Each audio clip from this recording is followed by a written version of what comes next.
Charlotte's #1 country, 103.7 WSOC. Long before the gates opened at Verizon Wireless Amphitheater, because you can just sort of gaze around at what's happening. It's almost surreal. Jimmy Wayne's on stage doing a sound check, singing about 8 or 9 songs. Sounded great, by the way. Thank you. I mean, seriously, one of the better sound checks I've ever heard. And Dirk Bentley's out giving beers to people in the parking lot, and Brad Paisley's running laps, and there's no one else around here. It's just very surreal what you're seeing. Y'all's little playground. Well, this is my first day on the playground, so I'm the new kid at school.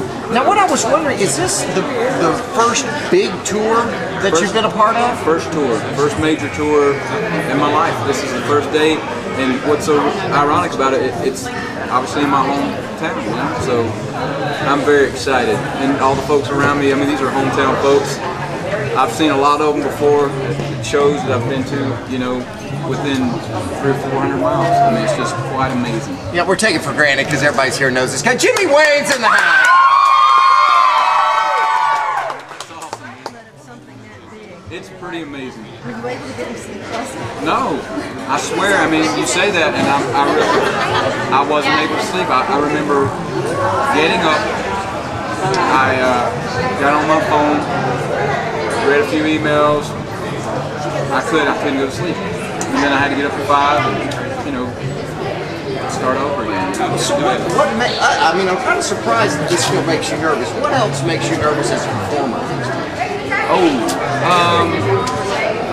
What makes me nervous as a performer? I used to get nervous when I'd go on the stage at the Grand Ole Opry.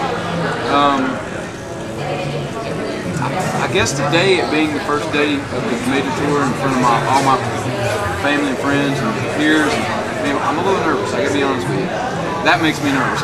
Alright, well now let's cover the white elephant in the room in Debbie's big old white tent. There's a couple of things. We haven't had a chance to talk with you since, well, number one, you were pantsless in an airport, which I've got to ask this. I have never taken an instruction from anyone where it occurred to me that what they said was, "Sir, take off your pants." How did that happen? Alright, I'm going to explain it. I know you've had to do this. He said it removed, but his dialect was different than ours, first of all. So he didn't speak Gastonese? He didn't speak Gastonese. Alright, remove your shirt, which was a sweatshirt. Removed it. Okay. Had a t-shirt on. Went through the radar, metal detector, went off. Go back, remove whatever else, a necklace or whatever, watch or something. He kept saying remove. I went through this thing 4 times. The metal detector kept going off. On the way back, he said, remove shorts. That's all I heard.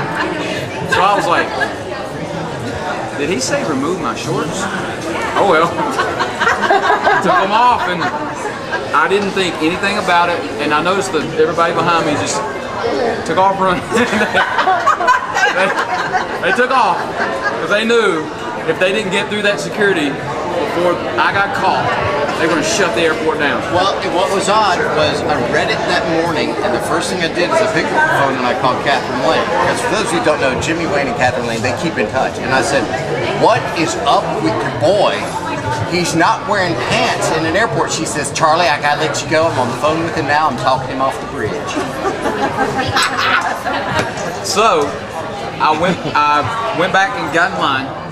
TSA officer motioned the guy in front of me to walk on through. Business guy, business suit, you know, and ta-da! There I was, and in my boxers, t-shirt, and that was it.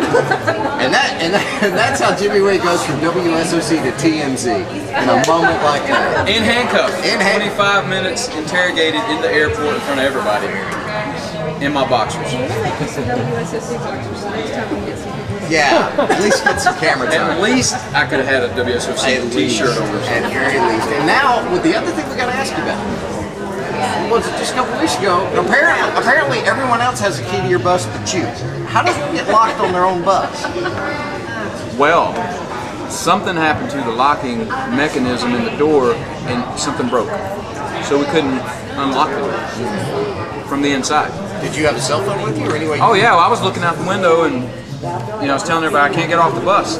We were late, we were 15 minutes late for the show, and I eventually had to crawl out the back window, but they didn't want me crawling out the back window until they got a ladder, because there's some lights that run down the side of the bus. If you break one of those lights, of course you get a ticket.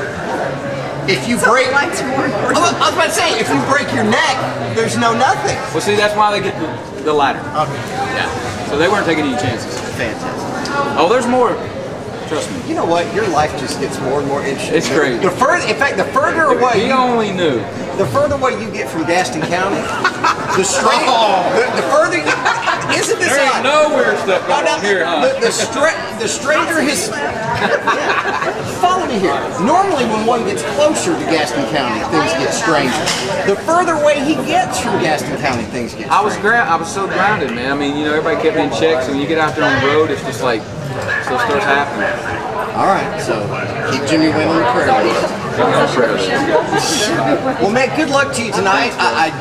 First big night of the big tour, and to have it here in your hometown, I think it's fantastic. Man, it's a dream come true, y'all. I mean, you know, laying all jokes aside, this is definitely a moment that I've been waiting on for 11 straight solid years, and this is it. This is the day. I mean, it's a milestone in my life and my career. It's just a turning point for me, so I'm very excited. All right, we are. The great Jimmy Wayne's our guest at WSOC.